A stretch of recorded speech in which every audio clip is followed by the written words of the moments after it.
Hey guys, this is something that I need to make. This is something that I need to do.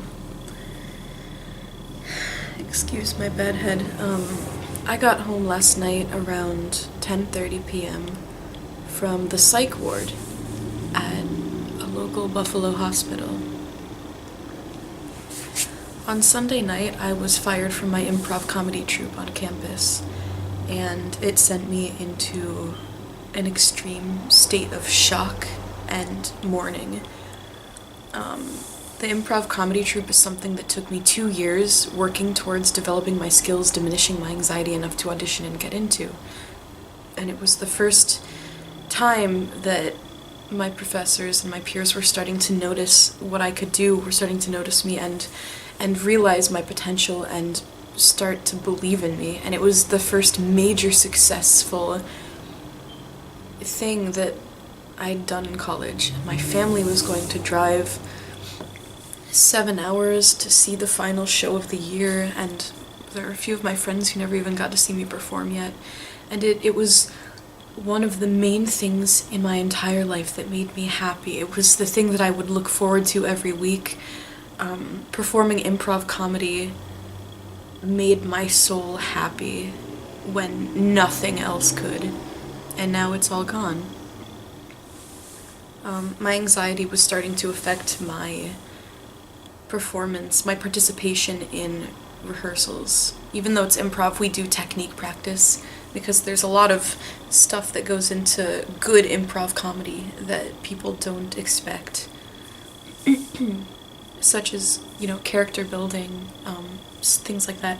And I started being less and less present in practices recently.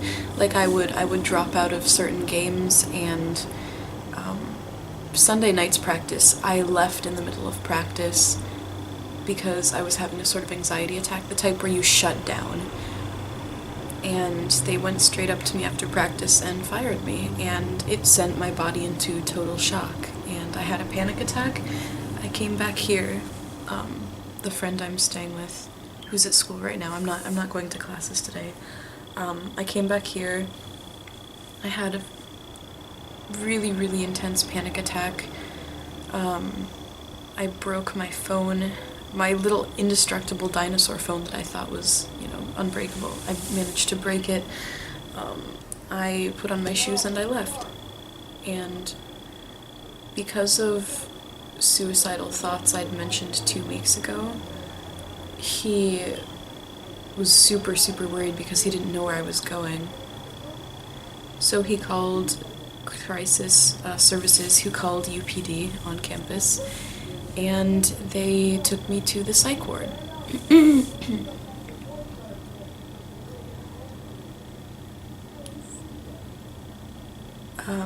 I was under the impression that I would get to talk to someone, like a psychiatrist, and then I'd get to go home, because that's what they told me. I got to the psych ward, and it was a comic book asylum. To this day, the psych ward is the scariest place that I've ever been in real life. I got there at 1 a.m. on Sunday night. I was there for 21 hours. I was discharged around 10 p.m. last night.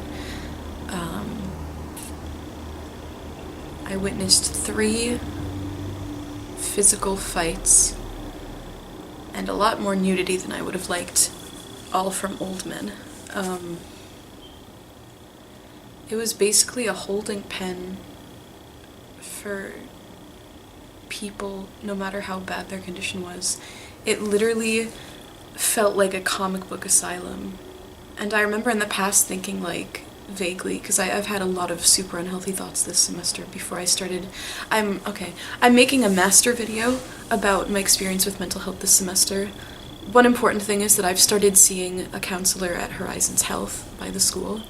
I had my first appointment and it went really, really well. I love my counselor, and I'm going again on the 16th. But this happened after that. This was just total shock to the system type of thing.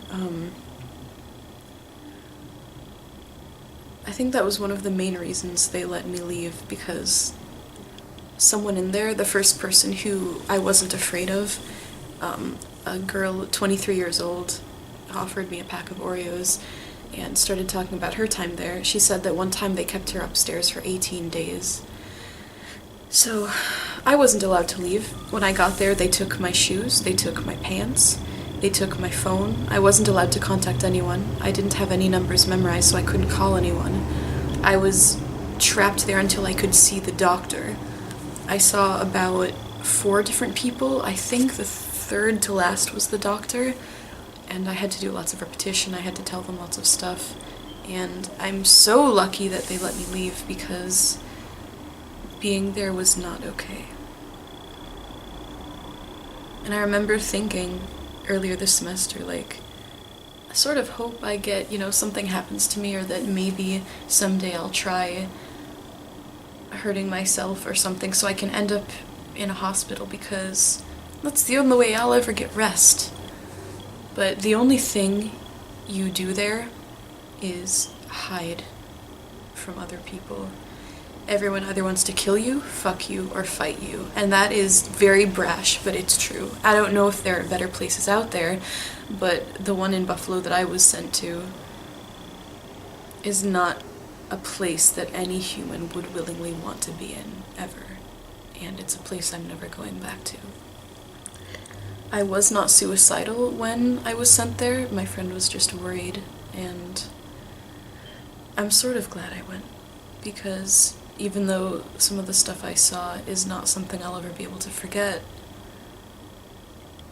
I'm that much more determined to make myself better, because I never want to see that place again. In theater, it's extremely difficult to focus on yourself before other things, because your main training is that nobody cares.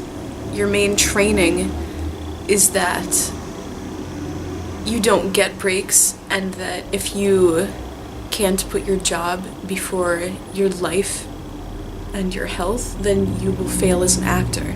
That is what they teach you at conservatories. That is what they teach you in college, or at least at the college I go to. And I think that's wrong. And I think that being a good actor and being a good performer means being smart enough to put your physical and mental health ahead of your career. Because if I would have gotten help sooner, I might still be in the improv comedy troupe.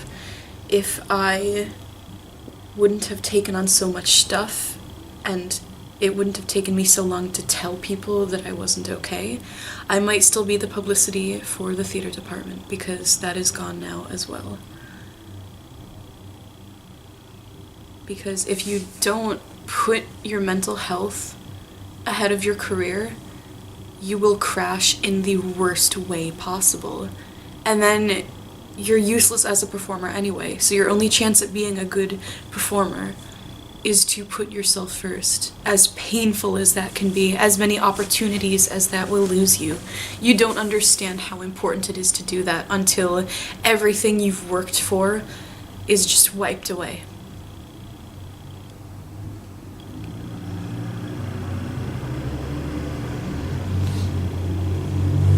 So never, ever be ashamed or worried to put yourself first.